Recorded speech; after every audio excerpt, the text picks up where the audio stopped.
Hello, good morning, ma'am. My name is Umesh Yadav from MBA Business Analytics previous year. I'm here for my presentation. The topic of my presentation is Law of Equi-Marginal Utility. First, I want to start with the table of contents, which I will discuss in my presentation. First of all, I will discuss about the introduction to utility theory. Second is equi-marginal principle, importance of equi-marginal principle, assumptions of law, example of equi-marginal calculation, limitations of the equi-marginal principle, and at the end, we describe about the conclusion. First of all, start with the introduction to utility theory. Utility theory, in utility theory, we describe about the utility concept. Utility concept is a measurement of satisfaction from consumption. There are two types of utility. First one is total utility, and second one is marginal utility. Total satisfaction from all unit consumed are called total utility, and marginal utility is additional satisfaction from one unit is called marginal utility. Here are the curve for the marginal utility. This describes the derivation of demand is based on the axiom diminishing marginal utility. The marginal utility of commodity X may be depicted by a line with a negative slope. We can see that in our curve, marginal utility diminishing. This is the curve for total utility. Geometrically, the marginal utility of x is the slope of the total utility function. The total utility increase but at decreasing rate up to the quantity x and then start declining. Now we will discuss about the equi-marginal principle. The equi-marginal principle, the law of equi-marginal utility is also known as the law of substitution or law of maximum satisfaction. Is an important concept in economics. The law helps to explain how consumers allocate their limited resources like income across various goods and services to maximize their total satisfaction or utility. The basic principle of the law of marginal utility is the law states that a consumer achieves maximum satisfaction when the marginal utility of currency, example dollar or rupees spent is equal across all goods and services they consume. In other words, consumer will allocate their resources or spending so that the marginal utility or additional satisfaction from consuming one more unit of each good is equal for every currency unit spent. The formula for equi-marginal utility: if a consumer is choosing between two goods, say A and B, the law of marginal utility suggests that marginal utility of A divided by price of A equal to marginal utility of B divided price of B. Definition is the of equimarginal utility is optimal allocation occurs when the marginal utility per dollar spent is equal to across all goods. The consumer equilibrium condition states that a consumer achieves maximum satisfaction or utility from their income when they allocate it in such a way that marginal utility per dollar spent is equal across across all goods and services they consume. This is the foundation of the law of equimarginal utility. Formula for equimarginal utility is marginal utility of x divided by price of x equal to marginal utility of y divided by price of y. The goal of equimarginal utility is to maximize total utility across different goods. Now I now this is the curve for the marginal utility curve. We can see that the marginal utility curve, there are two curve for marginal utility of x and marginal utility of y. They are equal. The marginal utility of x divided by price of x and equal to the marginal utility of y divided by price of y is equal. Here are the equation for the curve. According to the marginal utility of x declines continuously and became negative beyond quantity x. The marginal utility is measured in monetary units. The demand curve for x is identically to the positive segment of marginal utility curve. At x, the marginal utility is MU1. This is equal to the price by definition. Hence, the price one the consumer demands the X1 quantity. Similarly, at X2, the marginal utility is MU2. which is equal to P2. As the price of two, consumer will buy 2 units, so on and so on. We will discuss about the importance of equi-marginal principle. First one is the optimizes consumer satisfaction. Second is basis of utility theory. And third one is guides resource allocation. The first one is optimizes consumer satisfaction, helps consumer allocate their limited income across different goods in a way that maximize overall utility, achieving optimal satisfaction. Second is basis for utility theory, forms a core concept in microeconomics, underlying theories of demand, consumer equilibrium, and efficient market behavior. Third one is guides resources allocations, provide a foundational method for business and individuals to distribute resources efficiently across multiple uses, ensuring the best return on investment. Now we will discuss about the assumptions of the law. First one is rationality. Second one is diminishing marginal utility. Third one is l- limited income. The fourth one is divisibility that I forgot to mention. Fourth one is divisibility.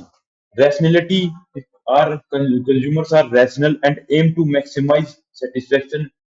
Second one is diminishing marginal utility. The utility from each additional unit decreases.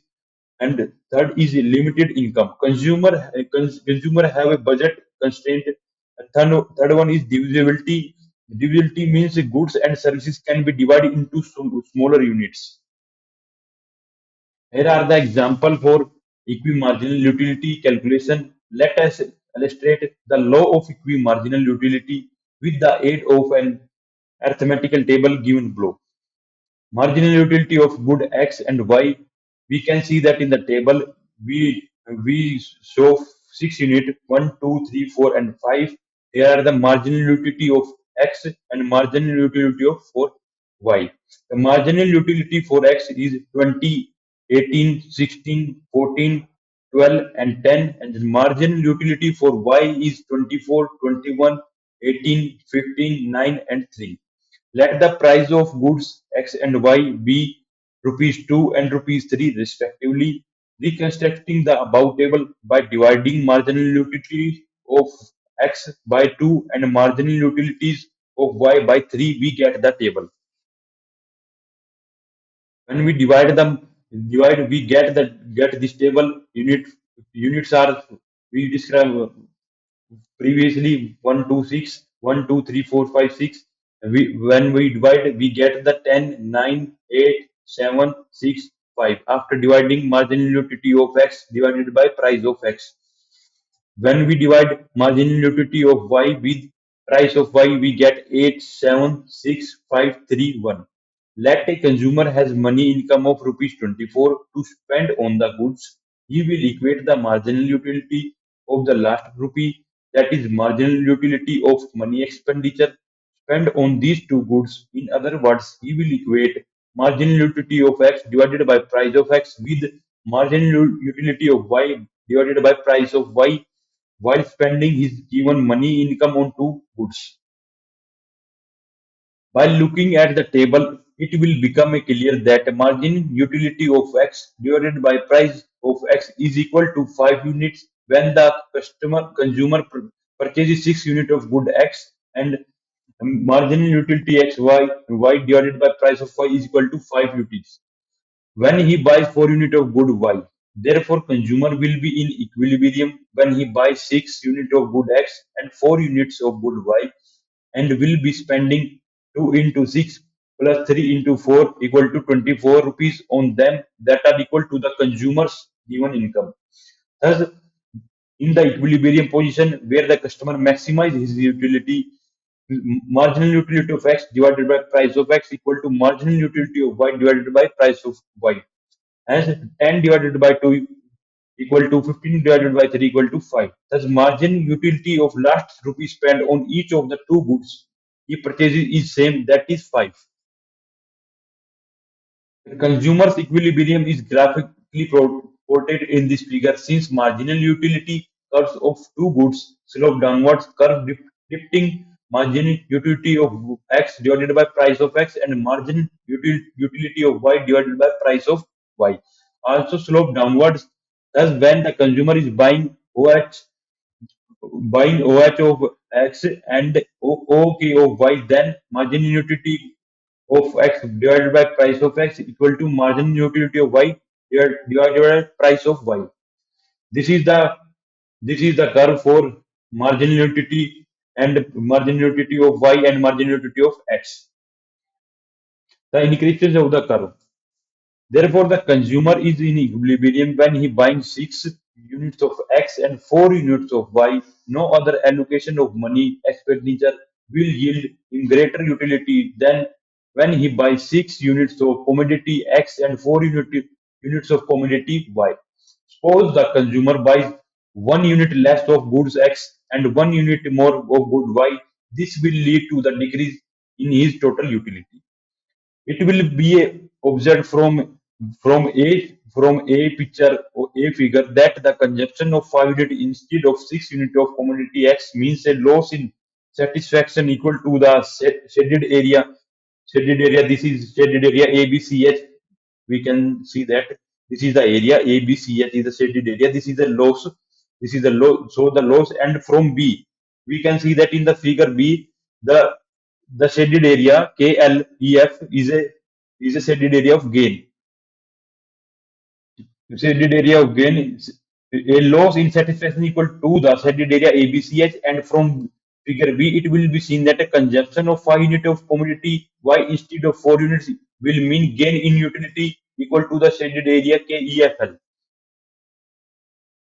Inscription he continues for marginal utility of X and Y. It will be the noted that this rearrangement of purchases of two goods, the loss in utility ABCH exceeds gain in utility KEFL. Thus, his total satisfaction will fall as a result of this rearrangement of purchases when the consumer is making purchases by spending his given income in such a way that marginal utility of X divided by price of X equal to margin utility of Y equal to price of Y. He will not like to make any further changes in the basket of goods and will therefore be in equilibrium situation by maximizing his utility. Here are some limitation of equilibrium marginal principle. First one is assumption of rationality. Second one is difficulty in measuring utility. Third one is constant marginal utility of money. Fourth one is ignores external influences. Now we discuss about the assumptions of rationality. The assumptions of rationality assumes that the consumer always make rational decision to maximize utility, which may not hold true due to impulsive or habitual behaviors. Second is difficulty in measuring utility. Marginal utility is subjective and challenging to the measure, make it difficult to quantify or compare accurately between goods. Third one is constant marginal utility of money. The principle assumes that the utility of money remains constant, but in reality, the value of utility derived from money can change with income level of wealth. Fourth one is ignores external influences.